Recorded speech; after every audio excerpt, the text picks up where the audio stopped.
isang buwan lang, daan-daang malalaswang DVD ang naubos sa kanila. May skandalo yung mga kababaihan na makapadaan doon. Kumbaga, yung mga matured na, siyempre, nai-skandalo sila sa mga ganon. Hindi na yung mga footbridge gaya nito para daanan ng mga pedestrian at hindi para gawing tambayan ng mga illegal vendors. Tiniyak naman ng mga otoridad na babansagan nila itong paligid nito at itong footbridge para hindi na matambayan ng mga illegal. Bakit, baby? Tama na. Palo natin si Kuya. Sorry na.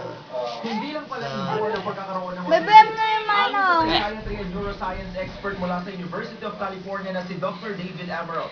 Maaari ring magkaroon ng autism ang isang bata sa pamamagitan ng ilang environmental factors. Nagawa sa Amerika nilang brand ng anti-flea dog collar. Gayunman, hindi mo lang sa natutumbok ng siyensya ang tunay na sanhi ng autism. So the other thing I think the parents can do is try and support scientists and clinicians who want to do research because we've only known about autism for about 50 years. It's a very common disorder. We need to do more research to try and figure it out. Ang mga pinakabagong kaalaman at pag-aaral hinggil sa autism at kung paano ito Lo, tutunan ay Momo. tatalakayin sa kauna-unahang International Conference on Autism na nagaganap sa PICC bukas hanggang sa Biyernes. Labing mula sa Amerika ang magsasalita sa conference na inorganisa ng Autism Hearts Foundation.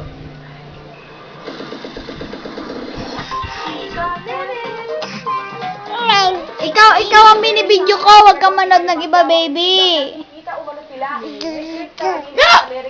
Awa. Alam na ba ito na? Ay. Sige. Amerika matapos ang 6 na araw. Isa naman ang bumiyahe. Bibisitahin daw niya sa Los Ati Angeles. daw. Kapatid niya may sakit. Naging mainam sa media si Krista. Pero itinanggi niyang susundan niya sa Amerika si Pacman. Hindi rin daw siya manonood ng laban ko sa Marso. Pagkakasyon ni Nani sa mga tanong tungkol kay Krista.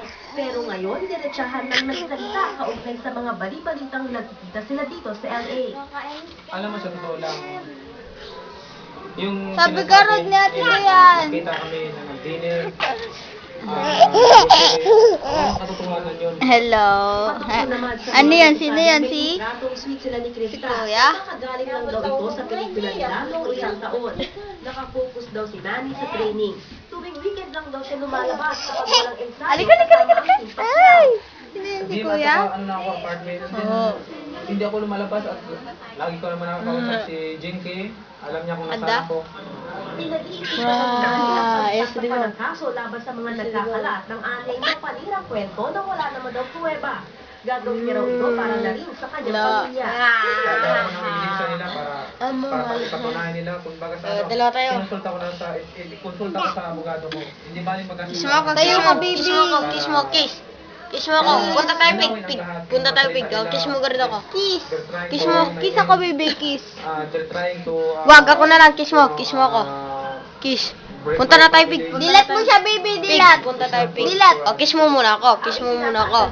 Kiss mo muna nga, Garod. Ako. O, kiss. Kiss mo ako. O, kiss ba siya ba? Magawa sila ng sariling kwento para manira ang pamilya. Manira tapos yung asawa ko nililink din sa ibang lalaki para they're trying talaga na pag-iwalayan kami dalawa. What kind of amazing. Nakatakdang po rito sa LA si Jinky sa buwang ito. Mula rito sa Los Angeles, California, Day Alves nakatutok 24 oras. Lo. Oh. Wala na. No more. Oo, tapos na.